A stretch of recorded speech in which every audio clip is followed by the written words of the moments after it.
I still regret it. It's been 35 years, and the weight of my choices hangs over me like a dark cloud. I'm sharing this now, not for sympathy, but because I need to unburden my heart. I was just 18 when I married my high school sweetheart, Sarah. She was everything I wasn't: smart, funny, and the life of the party. I was the introverted type, content to stay in the background while she lit up every room. We were a good match, or so I thought. By 25, we had 2 small children, and I was genuinely happy. But then, everything changed. Sarah got a new job, and she was thriving. Promotions came quickly, and soon she was working late nights. I should have been proud of her, but instead, I let resentment creep in. I was home with the kids, drowning in laundry and dishes, while she was out conquering the world. I never learned to cook, and I never voiced my frustrations.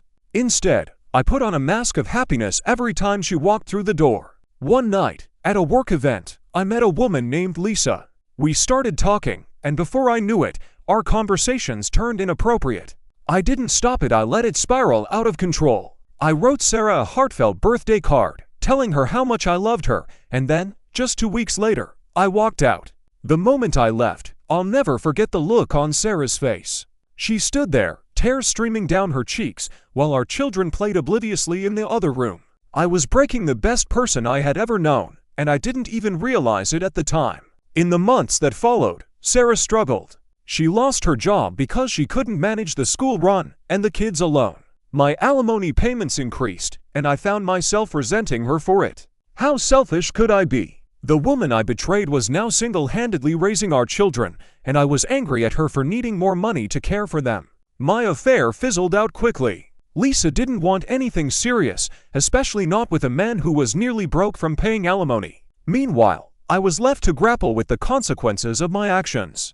I heard Sarah crying herself to sleep on the nights I had to stay over for the kids. It was a haunting reminder of the pain I had caused.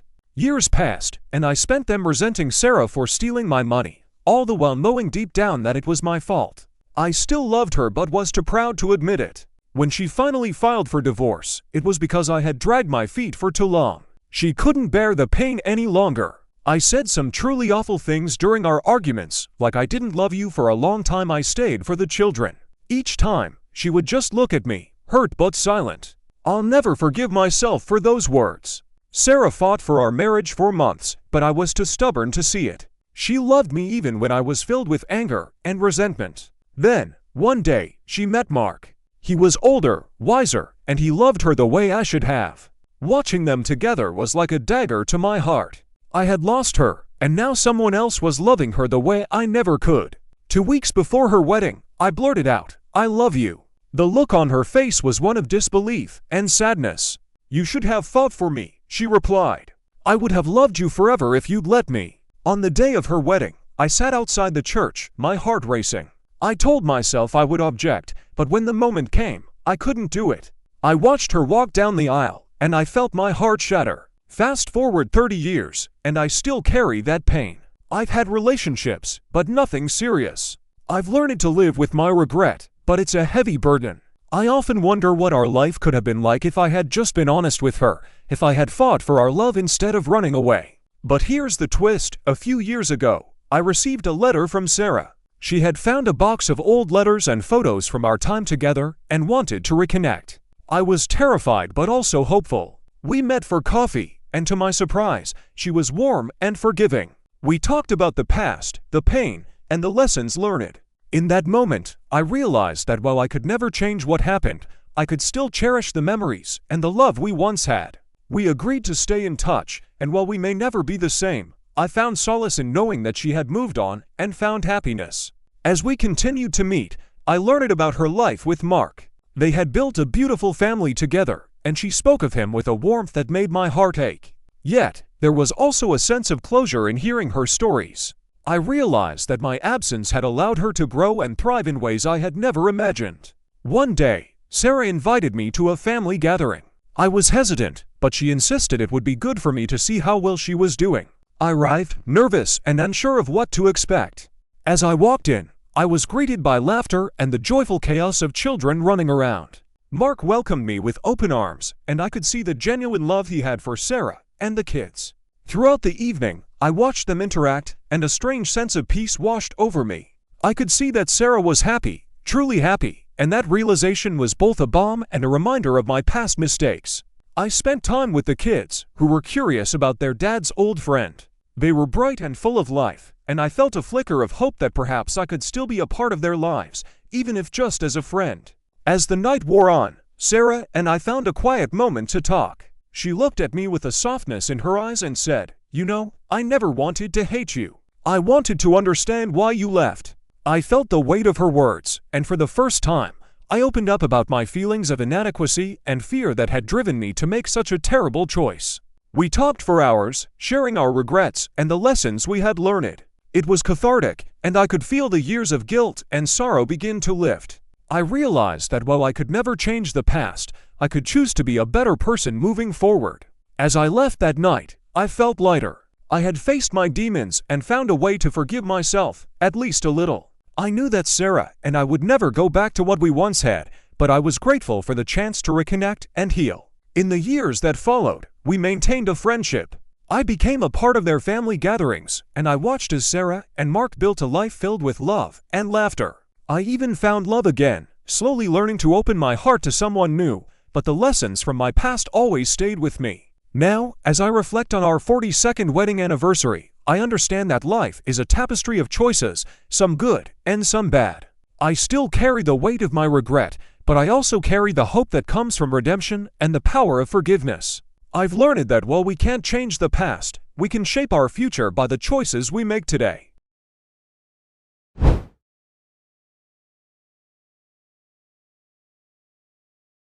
Caught my wife cheating on me, and I know exactly when it started. I caught my wife with a pee in our bed, and I kicked him out of my house. Oh boy, this is long. Me 44M and my STBXF 39 been married for 11 years, no kids. We were a pretty chubby couple until 2 years ago when I had a blood test and it came out that I was prone to contracting diabetes, gout, and hypertension. It really scared me, and we both bit by bit started to have a very healthy life. I went from 117 to 85 kilograms, and my wife, let's call her Jane, from 83 to 65 kilograms. We felt great, and needless to say, I never developed those diseases. We attended to a gym almost daily in the afternoon where AP worked as a coach. Let's call him Baldy. When my wife started getting in shape, I noticed most guys turned to see her. I felt so proud of her. She is fairly busty, and she has magnificent legs. Of course, Baldy wasn't the exception. I noticed Baldy likes to check women's butt. I've seen him doing it several times, and he likes to show off how ripped he is.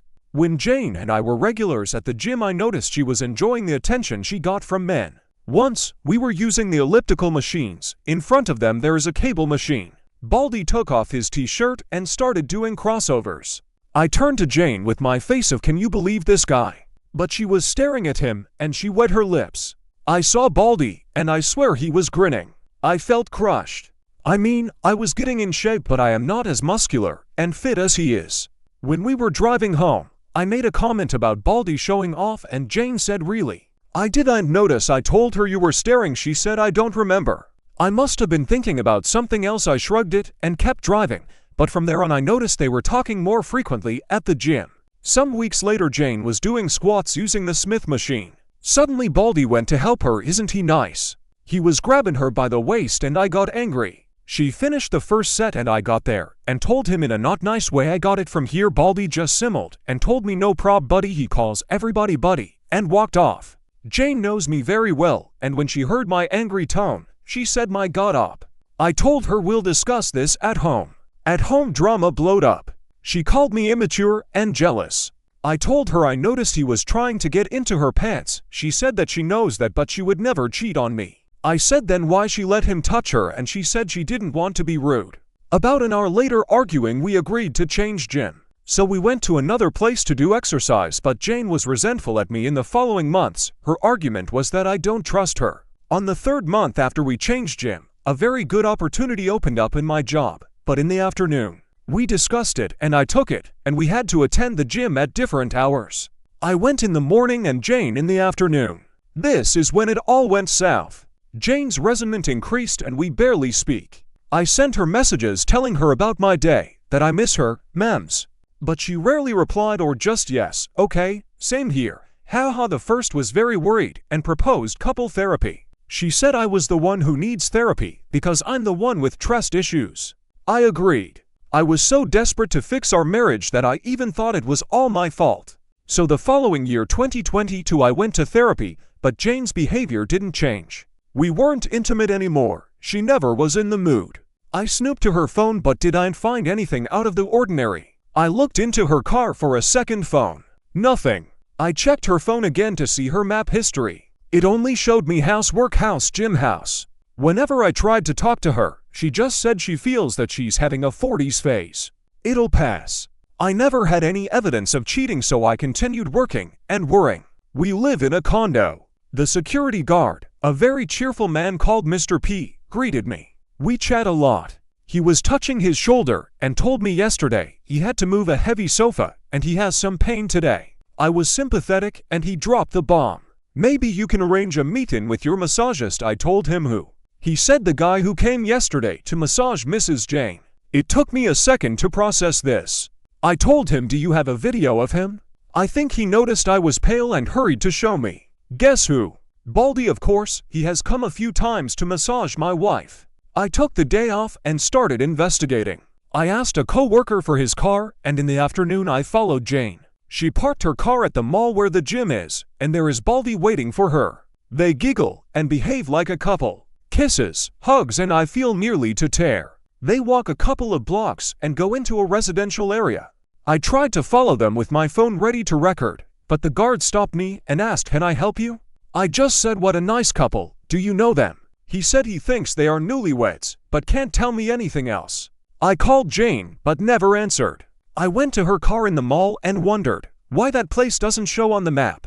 I dial again, and I can hear her phone inside her car. That's why. I also found out Jane hasn't attended the gym in 8 months. I didn't know that the previous night was the last day I slept with Jane in the same bed. I returned the car and went home and called my parents. Fortunately, my dad answered, and I told him everything. I was crying, and he comforted me and told me to get evidence. Obviously, my marriage is over, and I need all I can gather while he'll contact one of his friends who is an excellent divorce lawyer. Jane called me when saw the 2 missing calls. I just told her I was already at home, and she told me I'm on my way from the gym. My butt is killing me, yeah, I can guess. When she saw me, she asked what happened. Why did you cry? I don't know how, but I was mentally focused. I smiled and told her I got the flu, that's why I left work early. Don't come near me. It might be the bug. I'll be tested tomorrow. I'll sleep in the spare room. She agreed. I cried silently and didn't sleep a wink. Nearly midnight, I heard her giggling. I guess she's messaging Baldy, but I didn't find any evidence of contacting another man. Then it hit me. Why didn't I see it earlier? I bet AP is disguised as one of her female co-workers. In the morning, while Jane was in the shower, I took her phone and created a session in my laptop and put her phone back in the same place we both can unlock our phones. The session works while the phone is close to my laptop or in the same Wi-Fi account. Then I saw it. Under a female name, the profile picture was a dumbbell. I entered and most of the conversations were deleted. I guess they use work words as code in case I snooped. Can you deliver the papers in my desk? I know she doesn't have a desk at work. Going to the meeting. Where are you? On the top of them, boss is in his office. He's clueless, pretty clever. I guess I am boss because I know her boss is a woman. Jane got out of the shower and saw me. You look worse. Why don't stay with your parents? I denied the idea, thinking of getting evidence. After Jane went out, I contacted my dad and gave me the name and number of the lawyer. I called him and explained everything. He told me the captions I took from my laptop are useless. They don't have any factual evidence since is not app's name, and she was smart enough to leave pieces of conversation that looks pretty innocent. I can take pictures of them at the mall, but she can argue they are just good fellas, and I can't invade into the residential area without permission because it might get me into more trouble. At work, I was in zombie mode, thinking how to get evidence. I might install secret cameras in my house, but Baldy rarely goes to my home, and Jane might find them. Unless I'm out of the picture. I texted Jane and told her I'm positive of the bug and I'll stay at my parents' because I might need help. She liked the idea and told me she would miss me, but she'll call me every day. When I hung up, I called my dad and my brother. When I got home, she had already packed a suitcase for me. She was so eager of getting rid of me. I told her I'll take my laptop, and then I checked her messages. Boss will be out of the office. Wanna come to my desk? She sent this message almost after I told her I was positive to the bug. Good, she bit. We didn't have dinner. No kisses, no hugs. I noticed her watching her watch twice. From the door I told her, I'll miss you. I was expecting her to shut the door on my face, but she walked me to my car. And I was gone.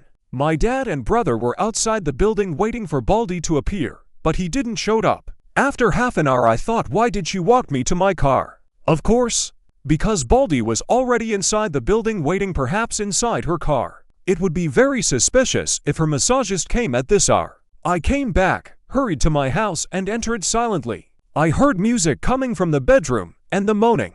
Next to the door there is a sofa. His and her clothes were on it. I put my phone to record and opened the bedroom door, and there she was, my wife, the love of my life for 11 years in all four, and Baldy behind her. I got a very good seconds of both of their faces when they saw me open the door.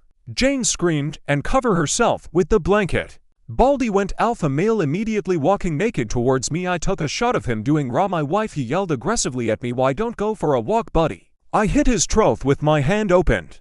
I saw this movement in the Mel Gibson movie Ransom. The next second Baldy was coughing and gasping, kneeling on the floor. I yelled, get out of my house, and kicked him out. I threw his clothes at him when my dad, brother and Mr. P were arriving to my house. I told them I'll take it from here and closed the door. Jane was still on the bed covering herself. She was trembling. I told her, I have never hurt you, nor will I. Get dressed. I'll wait for you in the living room. While I was waiting, I sent the video to my lawyer, and he answered, I'm sorry for you, but jackpot. A few minutes later Jane showed up. She couldn't see me in the eyes.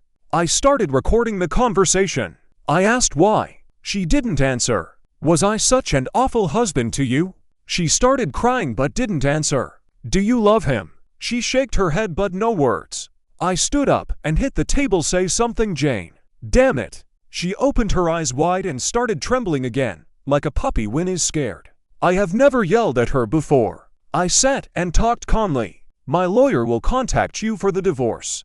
Get a lawyer, she finally spoke. We can fix this. Fix what? Our marriage was over since Baldy was on the picture, and you choose him over me. It was a mistake. No, it wasn't. It was a cause you chose, and this is the consequence. What did you think would happen when I find out? Silence again.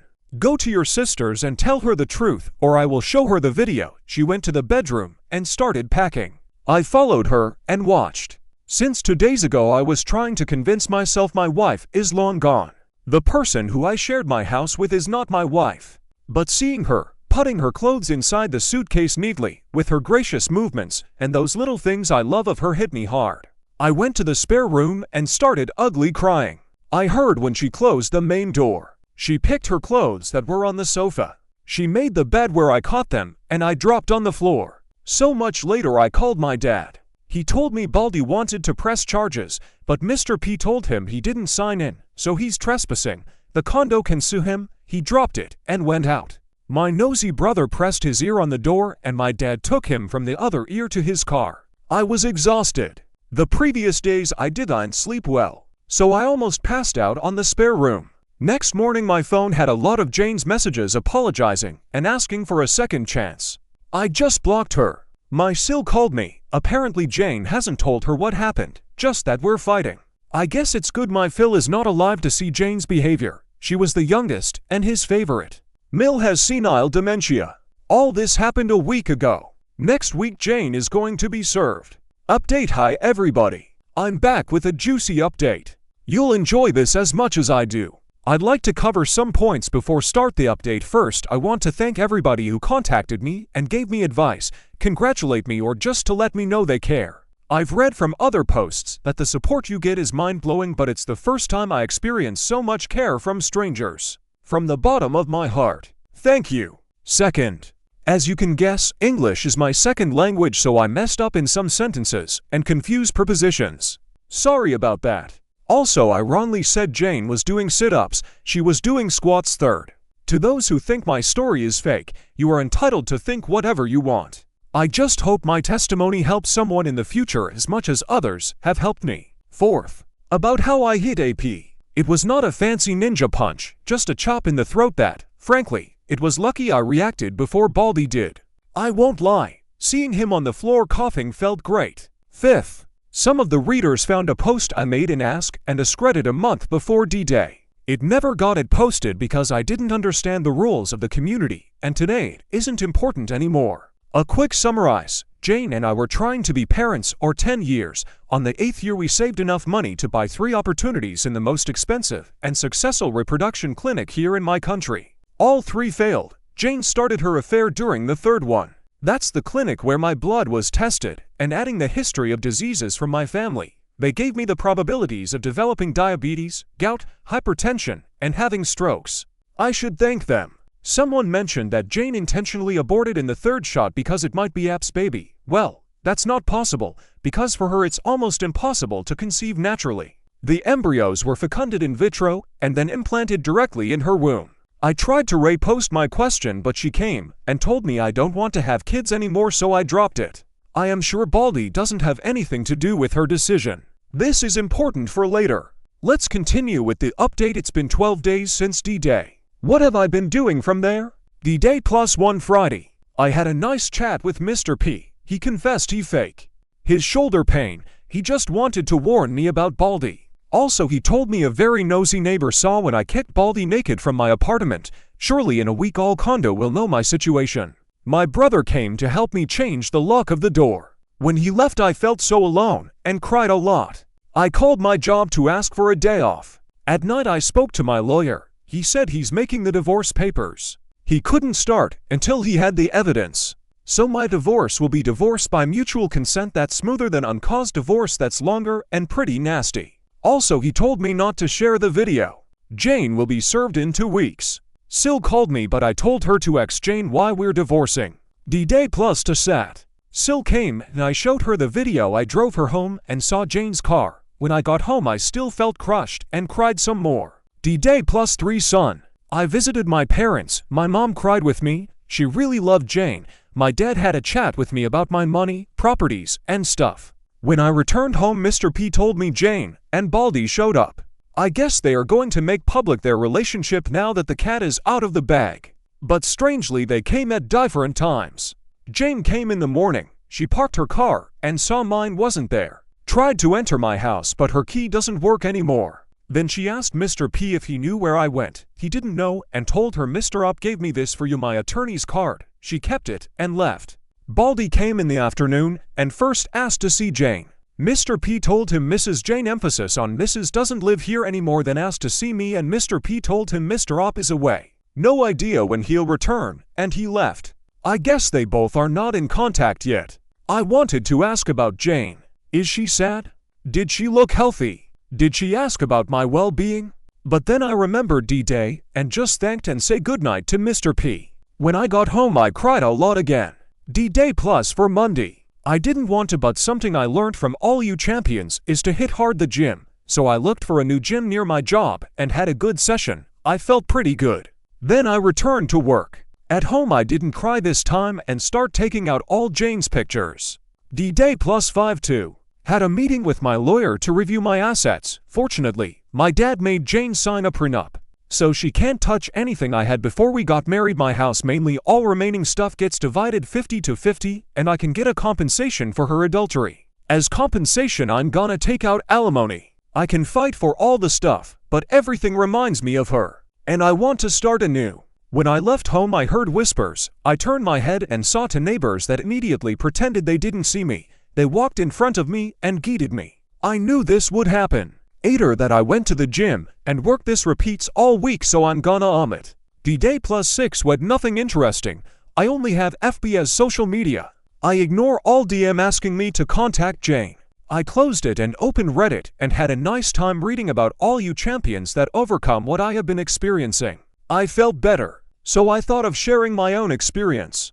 D-Day +7 though I started writing. I posted it before going to the gym. When I was at work, it amazed me how many people were reacting to my story. I answered some comments. D-Day +8 free. I was reading comments and answering all morning.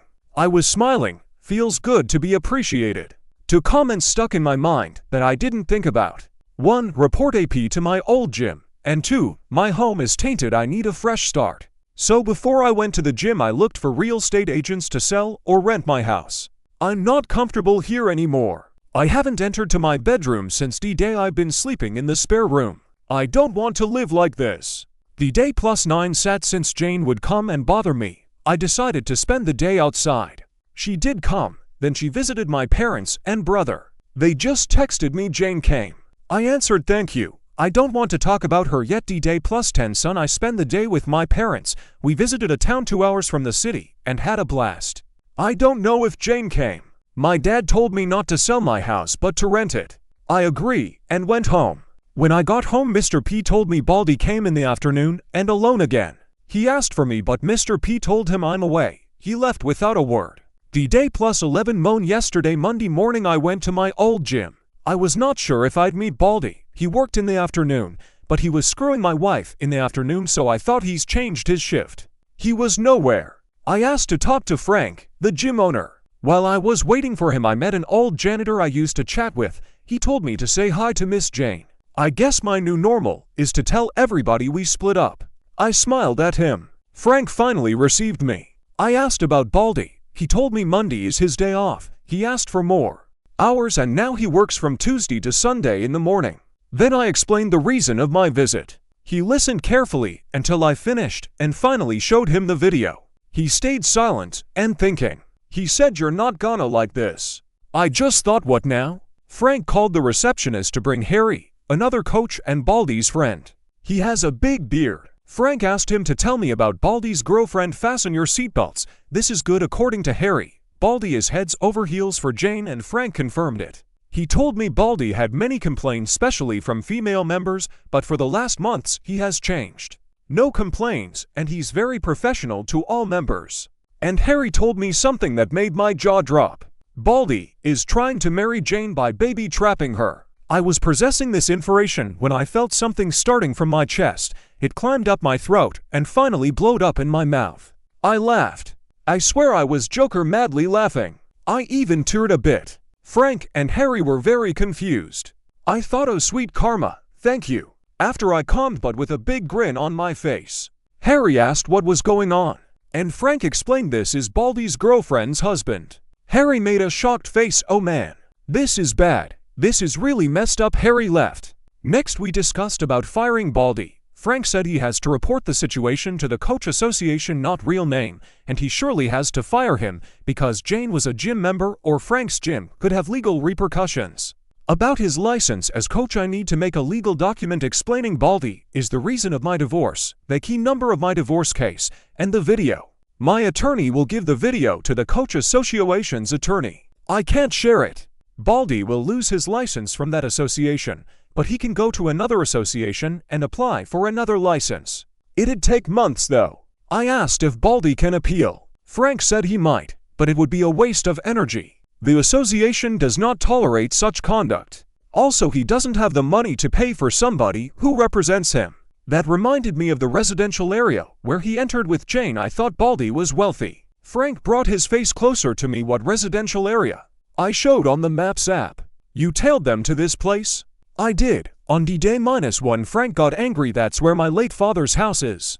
After Frank's father passed away, he inherited the house. All the equipment that's obsolete or needs repair goes to that house. He lent Baldy the key to go and keep some stuff occasionally, but he does not have permission to stay there. He surely has a copy of the key, and he might be living there illegally. He's going to investigate this further. I'll be easy since there are tons of cameras in that place.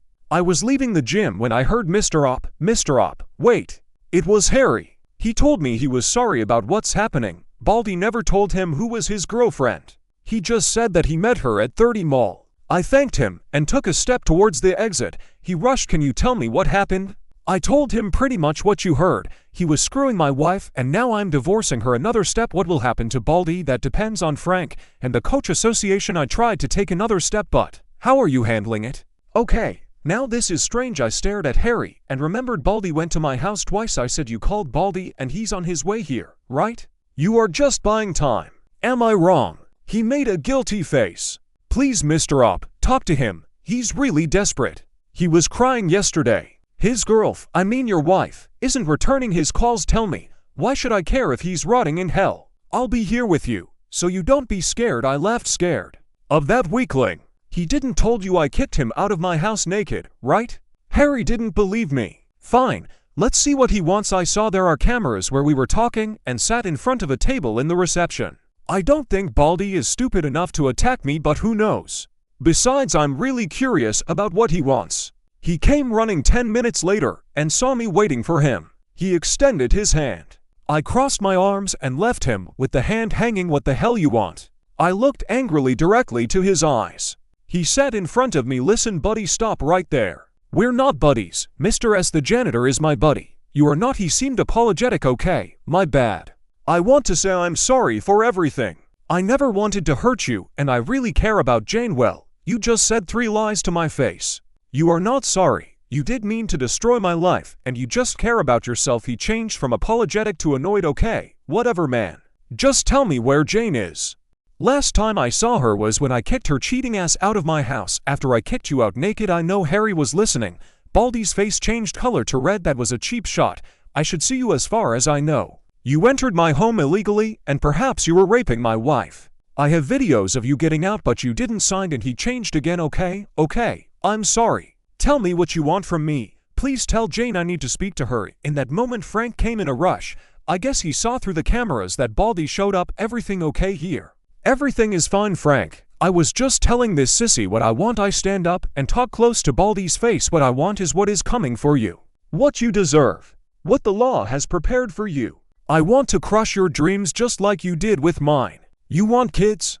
Guess what? You won't, and you will never have. Baldy said, what's that supposed to? But Frank asked him to see him in his office. Harry looked impressed. He grabbed Baldy's arm and pulled him. Dude, you're in deep shit. I finally left.